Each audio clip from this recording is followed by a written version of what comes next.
आज हमारे खास मेहमान हैं मुनि श्री संबोध कुमार जी। आपका स्वागत करते हैं संबोध जी। बहुत सारी समस्याएं विश्व में आए दिन रहती हैं और इनके बहुत सारे सॉल्यूशंस भी बहुत सारे लोग बताते हैं। बताएं कि इन तमाम समस्याओं का जो कि विश्व में चलायमान है, इनका सॉल्यूशन क्या बाहर है या व्यक्ति के खुद के भीतर ही मौजूद है? मुझे ऐसा लगता है कि हम जहाँ खुशियाँ ढूंढ रहे हैं, हम जहाँ हैप्पीनेस ढूंढ रहे हैं, वो एक्चुअल हैप्पीनेस नहीं है। जिस स्मार्ट दौर की तरफ हम जा रहे हैं, स्मार्टनेस जिसे हम समझ रहे हैं या कह रहे हैं, वो एक्चुअली स्मार्टनेस नहीं है। स्मार्टनेस वो है जो आपको इनर सेटिस्फैक्शन दे। स्मार्टनेस वो है जो आपको हर चीज़ में एक हैप्पीनेस फील करवाए। जो चीज़ है, जो मिल रही है, वो ठीक है, जो नहीं है वो भी ठीक है। जब आप इस थॉट प्रोसेस के साथ चलना शुरू कर देते हैं तो हाँ, आपको हर चीज़ में एक खुशी नज़र आती है। आपको लगता है कि आप जन्नत में हैं, आप स्वर्ग में हैं। एक ऐसा एहसास आप इन सारी चीज़ों के साथ जीते हैं। लेकिन सिर्फ तब होता है ये जब आपको सेल्फ सेटिस्फैक्शन मिलना शुरू हो जाए। सेल्फ सेटिस्फैक्शन, संतोष, इसकी आपने बात कही, लेकिन संतोष पाने के ज़्यादातर ज़रिए लोगों के पास बाहर होते हैं। यानी हम ये चीज़ पा लेंगे, ये उपलब्धि पा लेंगे, हमें ये मिल जाएगा तो हमें संतोष मिलेगा। तो ये सेल्फ सेटिस्फैक्शन भीतर से कैसे आए और क्या ये अनिवार्य तौर पर बाहर ही होता है जैसा कि आमतौर पर लोग खोजा करते हैं? एक्चुअली ये हमने अपने क्राइटेरिया ऐसे क्रिएट किए हैं कि मुझे वहाँ पहुँचना है। एक इंसान ने तय किया कि मुझे साइकिल मिलेगी तो मुझे खुशी मिलेगी। अब वही साइकिल पर बैठना स्टार्ट करता है और अगले दिन देखता है कि एक एनफील्ड में एक बंदा जा रहा है। उसे लगता है नहीं, मुझे एनफील्ड चाहिए। तो चीज़ें कहीं रुकती नहीं हैं। एनफील्ड से फिर ओडी, ओडी से फिर charter plane, and after all हम देखते हैं कि गार्डन में सो रहे हैं लोग, गार्डन में खुश हैं लोग, हैप्पीली एक्सरसाइज कर रहे हैं, योगा कर रहे हैं, जॉगिंग कर रहे हैं, and that is most achievable life. ये जो लाइफ है ना, जो लोग गार्डन में जी रहे हैं वो लोग बहुत खुश हैं। तो आफ्टर ऑल हम लोग नेचर के साथ ही आना शुरू कर देते हैं। आप भी देखिए कि हम लोग जहाँ जा रहे हैं, जितनी ऊंचाइयों पर जा रहे हैं, वहाँ जाकर हम ढूंढते हैं कि हमें एक नेचर के साथ जीने की कोशिश करते रहना चाहिए।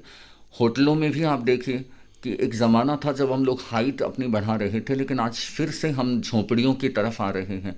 फिर से हम अपनी बाजरे की रोटियों आदि सब चीज़ों में आ रहे हैं। तो प्रकृति के साथ जुड़े रहना ही हैप्पीनेस का सबसे बड़ा कारण है। और आप यहाँ से सेल्फ सेटिस्फैक्शन का जो मंत्र है वो सीख सकते हैं कि प्रकृति ने जो चीज़ें हमारे लिए बनाई हैं, उन चीज़ों में अगर हमने अपने आप को नियोजित किया, अपने आप को मैनेज किया, तो हाँ, हम हमेशा खुश रहेंगे। सिर्फ चीज़ों में खुशियाँ ढूंढेंगे तो शायद वो खुशियाँ नहीं मिले, क्योंकि चीज़ें आज हैं कल नहीं होगी। ऐसे ही जैसे कि एक मोबाइल आप लेकर आते हैं और आपके एक दो दिन बाद आपका भाई एक मोबाइल और लेकर आ रहा है, ऐसे में आप देखेंगे कि नहीं, मैंने गलत डिसीजन ले लिया, वो मोबाइल ज़्यादा अच्छा था। तो चीज़ें आपको अनसेटिस्फाइड ही करती हैं। कहीं ना कहीं आप ठहरते हैं, पुरानी हो जाती है तो चीज़ें आपको अनसेटिस्फाइड करती हैं, दुखी बनाती हैं, परेशान करती हैं। लेकिन जब आप ये सीख लेते हैं कि जो मिला है वो अच्छा है, जो नहीं मिला वो भी अच्छा है, जिस दिन ये मंत्र सीख लेते हैं उस दिन आप हर चीज़ में हैप्पी रहना शुरू कर देते हैं। और ये तब मुमकिन होता है जब आप प्रकृति से जुड़ जाए। प्रकृति और पुरुष, ये दो शब्द हमारे यहाँ पर बहुत ज़्यादा इनका इस्तेमाल हुआ और सभ्यताओं का अगर इस ढंग से विघटन करें तो ये माना गया कि पूर्व की सभ्यताएं यानी हमारी सभ्यताएं जो हैं वो प्रकृति के नज़दीक रही, और पश्चिम, चूँकि विज्ञान एक तरह से पुरुष तत्व ज़्यादा रखता है, पश्चिम ने विज्ञान के सहारे बहुत सारी चीज़ें उन्होंने पाई और पा रहे हैं और आगे उनकी खोजबीन जारी है। यानी प्रकृति पर पुरुष की विजय, उसका प्रयास एक चलता आ रहा है। बताएं कि प्रकृति और पुरुष के इस संघर्ष में जब पश्चिम ने पिछले लंबे समय में कोलोनाइजेशन, हमें भी गुलाम बनाया, बहुत सारे सभ्यताओं पर उनका एक तरह से साम्राज्य, और अभी भी इस विश्व में क्या कुछ हो रहा है, विश्व में सफलता के क्या मापदंड है, ये सब वो तय करते हैं। ऐसे में क्या प्रकृति के साथ बैठे रहना ही हमारे सफल होने का पर्याय है या हम असफल साबित हुए हैं? मुझे ऐसा लगता है कि हम लोग कुछ भूल रहे हैं। जो हमारा अपना है उसे ढूंढने के बजाय, उसे हासिल करने की कोशिश करने के बजाय, जो हमारा नहीं है उसे पाने की जिद है हमारी। और इसलिए शायद हमारे ज़िंदगी में कुछ वर्ड्स नए नए क्रिएट हो रहे हैं। आइसोलेशन, डिप्रेशन, टेंशन, ये सारी चीज़ें तब क्रिएट होती है जब आप अनऑर्गेनाइज्ड हैं। जब आपका इनर ऑर्गेनाइजेशन शुरू हो जाए तब आप इन चीज़ों से बाहर चले जाते हैं, इन चीज़ों से बियॉन्ड परे चले जाते हैं। तो प्रकृति में रहना ही हमारा जीवन का जो हैप्पीनेस का मंत्र है, वो मंत्र हमसे जुड़ जाता है। आप जब चीज़ों को सही करते हैं, जैसे आप सुबह जल्दी उठते हैं तो आपको लगता है आपके पास बहुत सारा टाइम है कुछ इनोवेटिव करने के लिए। लेकिन आप जब टेक्नोलॉजी से जुड़ते हैं, आप जब पुरुषों के द्वारा बनाया हुआ या साइंस के द्वारा निर्मित संसार के साथ जीना शुरू करते हैं, यानी कि रात को 1, 1:30, 2 बजे सो रहे हैं, तो आप 10, 11 बजे, 12 बजे, 1 बजे उठते हैं। आपका नाश्ता जो है 11 बजे शुरू होता है, खाना 3 बजे होता है और फिर डिनर आपका रात को 1, 1:30 बजे फिर होता है। तो यानी कि आप प्रकृति को ठुकरा रहे हैं, प्रकृति के नियम को ठेस पहुंचा रहे हैं। और ऐसे में आप अगर सोचें कि मैं हैप्पी रह सकूं, इट्स इम्पॉसिबल। क्योंकि हमने जो दुनिया बनाई है वो सिर्फ हमारी खुशी के लिए, हमने अपने एंगल से सोचा है, अपने तरीक़ों से दुनिया बनाई है। और ये जो दुनिया है ये कहीं ना कहीं जाकर हमें एक डिप्रेशन में, टेंशन में, दुखों में, परेशानियों में ले जाने वाली है। क्योंकि ये लॉन्ग टर्म चलने वाली चीज़ें नहीं हैं, ये कुछ देर के लिए चलेगी। उसी तरह जिस तरह से सर्कस में एंटरटेनमेंट होता है, जिस तरह से मूवी में एंटरटेनमेंट होता है, जिस तरह से क्रिकेट मैचेस में एंटरटेनमेंट होता है, लेकिन उसके बाद हम फिर से रियलिटी में आना शुरू कर देते हैं। तो रियल लाइफ और रियल लाइफ में बहुत बड़ा डिफरेंस है। इसे हमें एक दिन समझना ही होगा, आज नहीं तो कल। लेकिन ज़रूरी है ये समझना कि हम प्रकृति के बिना एक पल भी आगे नहीं जी सकते। धर्म जीवन जीने का एक माध्यम, और धर्मों के साथ दुर्भाग्य से इस शताब्दी में या पहले भी संघर्ष भी रहा। और इस संघर्ष का एक विद्रूप स्वरूप हमें तब देखने को मिलता है जब कोई भी धर्म ये कहे कि मेरा धर्म आपके धर्म से श्रेष्ठ है। और इस श्रेष्ठता के संघर्ष में बहुत विकृत मापदंड भी कई दफ़े अपना लिए जाते हैं। बताएं कि धर्मों के ये संघर्ष और अपने धर्म को श्रेष्ठ बताना और एक ऐसा समाज जो शायद धर्म मुक्त हो सके या आध्यात्मिक हो सके, ये कैसे संभव होगा? और क्या धर्म का ये संघर्ष जारी रहेगा या रुकेगा? मुझे तो लगता है अब धर्म की एक नई परिभाषा होनी चाहिए।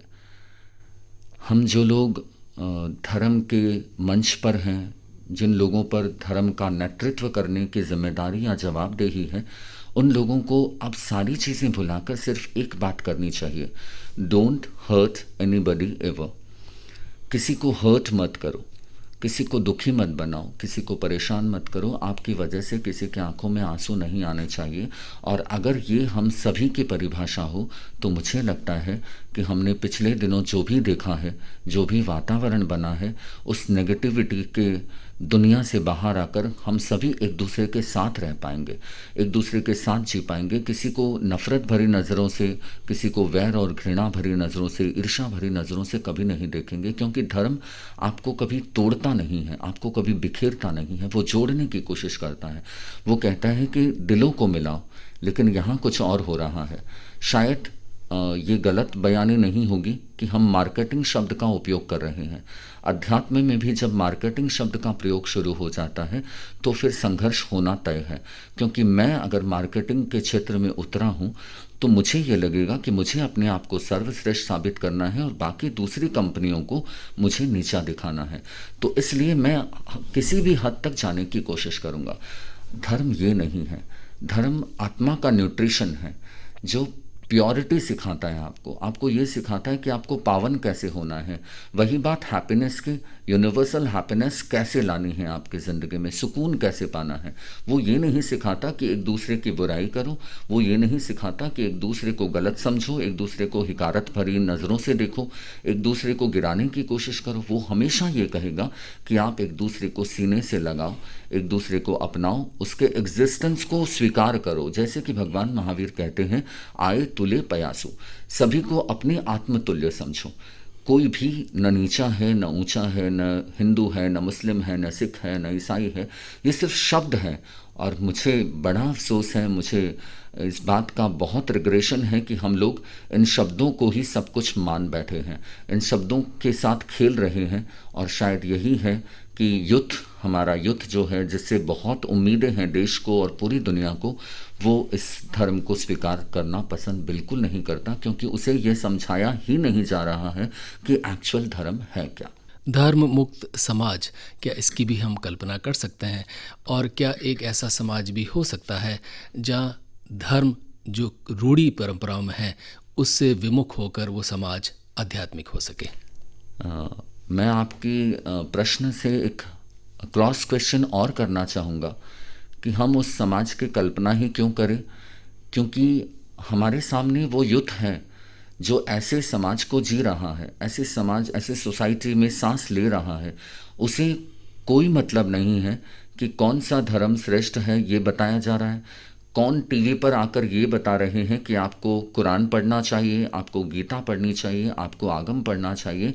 वो सिर्फ उन लोगों पर विश्वास करते हैं, वो सिर्फ ऐसी धर्म पर विश्वास करते हैं, ऐसी साधना पर विश्वास करते हैं जो ज़िंदगी को समस्याओं का समाधान दे सके, जो लाइफ को उलझाए, जो टेक्निकली आपके माइंड को करप्ट करे, एक दूसरे के बारे में बुरा सोचने के लिए मजबूर करे।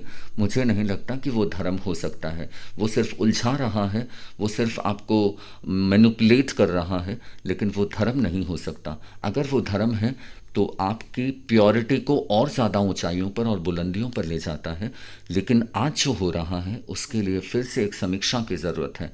हम धर्म गुरुओं को एक साथ बैठना होगा, बात करनी होगी कि खामियां कहाँ हैं, कौन कौन से हमारे अध्यायों में चैप्टर्स मिसिंग हैं, उन चैप्टर्स को फिर से कैसे शामिल किया जा सके, ये ज़रूरी है सोचना। और अगर अब नहीं सोचे तो हम खो बैठेंगे उस युद्ध को जो सचमुच इस दुनिया में इनोवेशंस के लिए जिम्मेदार है।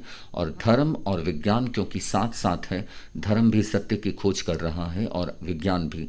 और अगर ये साथ नहीं हुए तो मुझे लगता है कि बहुत जल्द वो समय आने वाला है जब हम सब कुछ खो बैठेंगे, न हमारे अपने हमारे साथ रहेंगे, न हम अपने आप के साथ रह पाएंगे। संबोध मुनि जी, चाहे पश्चिम या आधुनिक समाज कितना ही इनकार करे, लेकिन ये बात तय है कि हमारे राष्ट्र ने इस दुनिया को रास्ते दिखाए हैं और इसके बहुत बड़े प्रतीक हैं हमारे यहाँ पर हुए बुद्ध पुरुष। महावीर और बुद्ध तो समकालीन ही थे। ये मान के चलिए कि 2500 साल पहले इस देश में दुनिया में एक बहुत बड़ी आध्यात्मिक क्रांति हुई तो कोई अतिशयोक्ति नहीं होगी। उसके बाद भी समय समय पर हमारे यहाँ पर बहुत सारे लोग ऐसे हुए जिन्होंने दुनिया को रास्ते दिखाए। और आधुनिक समय में इसका सर्वश्रेष्ठ उदाहरण है महात्मा गांधी, जिन्होंने हिंसा और कोलोनियलाइजेशन के समय में समाज और देश और दुनिया को ये बताया कि नहीं, हम हमारी आत्मा की आवाज़, हमारी ईमानदारी और हमारे भीतर की अहिंसा से भी हम विजय पा सकते हैं। ये बताएं कि ये तमाम जो दुनिया को रास्ता दिखाने का हमारा एक सफ़र रहा है, क्या अभी भी कुछ उम्मीद करें कि भारत ऐसे संघर्षशील और ऐसे कठोर समय में, ऐसे हिंसक दौर में दुनिया को फिर कोई रास्ता दिखा पाएगा?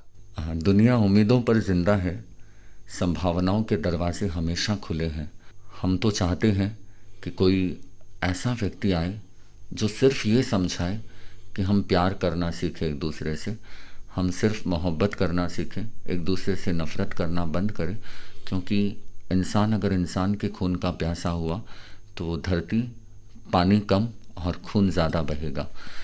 तो अब ये समझाने की ज़रूरत है। ये समझाने की ज़रूरत नहीं है कि तुम मंदिर जाओ या मस्जिद जाओ, जिसे अपनी आस्था का अटैचमेंट, जुड़ाव जहाँ लगेगा वो वहाँ पहुँचेगा। युद्ध बहुत प्रैक्टिकल है, बहुत प्रायोगिक है, उसे समझ में आता है कि उसे क्या करना है। आप कुछ भी कर लीजिए, उसे पता है कि उसे क्या चुनना है। बस हमें ये समझाना होगा कि ज़िंदगी में एक दूसरे के साथ हम जब चलते हैं तो हम पावरफुल हैं, वरना हम अकेले हैं, इस दुनिया में तन्हा हैं।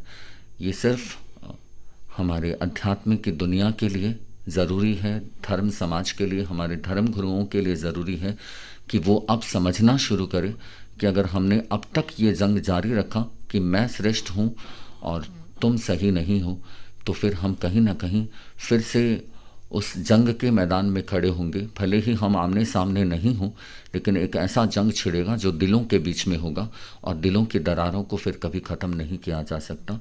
ये जो जंग बाहर हो रहे हैं, ये जो संघर्ष हो रहे हैं, ये जो हत्याएं हो रही हैं, ये जो हमले हो रहे हैं, बर्बरता है, हिंसा है, इन सब के पीछे सिर्फ ये एक ही भूमिका है, उस सोच की जो हमेशा आदमी को आदमी नहीं समझने की गलती कर रहा है। आदमी को जब हम आदमी समझना शुरू करें तो शायद अध्यात्म आपको हर समस्या का समाधान देता है। मुझे तो लगता है कि एक ऐसा मंच होना चाहिए जो समस्याओं का समाधान दे सके। एक ऐसा मंच होना चाहिए जो एक दूसरे को मोटिवेट करे, यूथ को मोटिवेट करे, जो डिप्रेशन में है, जो टेंशन में है, प्रेशर में है, सुसाइड करने का प्लान कर रहा है। एक ऐसा मंच बने जो सभी को समाधान दे सके, बगैर ये बताए कि मैं जैन हूँ, मैं हिंदू हूँ, मैं मुस्लिम हूँ, मैं सिख हूँ। बगैर ये बताए, बगैर अपनी किसी पहचान को बताए, सिर्फ इंसानियत की बात करे। तो मुझे लगता है कि मैं आचार्य श्री तुलसी की बात याद करूं तो वो कहते थे, इंसान पहले इंसान, फिर हिंदू या मुसलमान। उनका कहना था कि इंसान सबसे पहला इंसान है, उसे इंसान समझने की कोशिश करो, फिर उसके बाद वो कोई संप्रदाय से जुड़ा हुआ है, कोई मजहब से जुड़ा हुआ है। तो मेरा मानना है हम खुद समाधायक हैं, और मेरा मानना है कि अगर हम समाधायक नहीं हैं तो हम खुद एक समस्या हैं। युवाओं को, ख़ास तौर पर वे युवा जो इस कार्यक्रम को सुन रहे हैं, उन्हें क्या सुझाव देंगे? मैं हमेशा युद्ध के साथ जुड़ा रहना चाहता हूँ, क्योंकि वो इस देश का कल है और आज भी। मैं चाहता हूँ कि वो हमेशा खुशी को प्लान करे। उनके पास इनोवेशंस हैं, आइडियाज़ हैं। वो रातों रात करोड़ों के गेम खेल सकते हैं। बात इतनी सी है कि ज़िंदगी को सेटल करना है, ज़िंदगी को मैनेज करना है। मैंने एक बुक लिखी थी, डिस्कवर लाइफ। मैंने इसी युद्ध को चुना, युद्ध को टारगेट किया, और मैंने उसमें लिखा कि ज़िंदगी में आप जो भी हैं सिर्फ अपनी सोच से हैं। तो युद्ध अपनी सोच को ज़रा सा बूस्ट करे, ज़रा सा इनोवेटिव बनाए, और ये सोचे कि मैं क्या दे सकता हूँ, मैं देश को क्या दे सकता हूँ, मैं अपनी सोसाइटी को क्या दे सकता हूँ, और मैं अपनी फैमिली को क्या दे सकता हूँ। जिस सोसाइटी का, जिस फैमिली का, जिस देश का, जिस स्टेट का युद्ध कमज़ोर है, वो देश कमज़ोर है। तो मुझे लगता है अब युद्ध को ये ज़रूरी है कि वो ये सोचे कि मुझ में क्या कैपेसिटीज़ हैं, मुझ में क्या स्किल्स हैं, मुझ में क्या क्षमताएं हैं, मुझ में क्या संभावनाएं हैं। उन संभावनाओं को ढूंढना शुरू किया जाए, और तब मुझे लगता है कि हम एक एनलाइटेंड, एक ब्राइटेंड देश को क्रिएट करने में अपनी एक बहुत बड़ी भूमिका निभा सकेंगे। और मैं चाहूँगा कि युद्ध एक चीज़ ज़रूर करे कि हम जो इस दुनिया में सांस ले रहे हैं, देखें कि प्रॉब्लम्स कहाँ कहाँ है। चाहे ज़िंदगी में एक ही इंसान की प्रॉब्लम्स को ख़त्म करने की अगर आपने ज़िद की और अभियान छेड़ा, मिशन बनाया, तो मुझे लगता है कि हम सचमुच एक ऐसे युद्ध के साथ चल रहे हैं जो एक एक करके एक एक इंसान के ज़िंदगी की प्रॉब्लम्स को ख़त्म करते हुए और एक दिन एक ऐसे भारत का निर्माण करने जा रहा है जहां प्रॉब्लम्स होगी ही नहीं, जहां समस्याएं होगी ही नहीं। किसी राजनेता को ये कहने की ज़रूरत नहीं होगी कि आप गरीबी मिटाओ, किसी राजनेता को ये कहने की ज़रूरत नहीं होगी कि पोल्यूशंस ख़त्म करो, किसी को कहने की ज़रूरत नहीं होगी कि महंगाई बढ़ रही है, किसी को कहने की ज़रूरत नहीं होगी कि गरीबी मिटाओ। इन सारी बातों का सल्यूशन हमारे घर से शुरू होता है। तो मुझे लगता है युद्ध को अब आगे आना चाहिए और ये सोचना चाहिए कि मेरी भूमिका समाज निर्माण में, देश के निर्माण में, देश के सृजन में मेरे किरदार क्या है, मेरी भूमिकाएं क्या हैं। जब इस सवाल का जवाब उन्हें मिलेगा, उस दिन हम एक ऐसे भारत को देखेंगे जहां सचमुच स्वर्ग दिखाई देगा।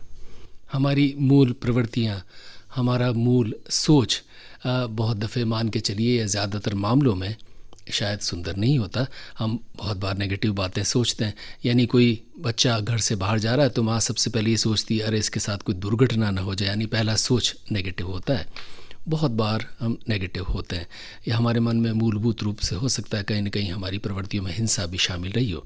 लेकिन जब हम बतौर इंसान इस सृष्टि में आते हैं तो हम धीरे धीरे खुद पर अभ्यास करते हैं और इन चीज़ों का शुद्धिकरण करते हैं, विस्तार करते हैं, जिसे हम आध्यात्मिक विस्तार का नाम दे सकते हैं। यानी हमारे भीतर की मूलभूत हिंसा की प्रवृत्ति को हम धीरे धीरे अहिंसा में बदलते हैं, हमारे नेगेटिव सोच को पॉजिटिव में बदलते हैं। बताएं कि ये कार्य इतना दुष्कर क्यों है, और आपके पास कोई ऐसा सुगम उपाय है जिससे तमाम लोग सुंदर सोच सकें, सुंदर कर सकें।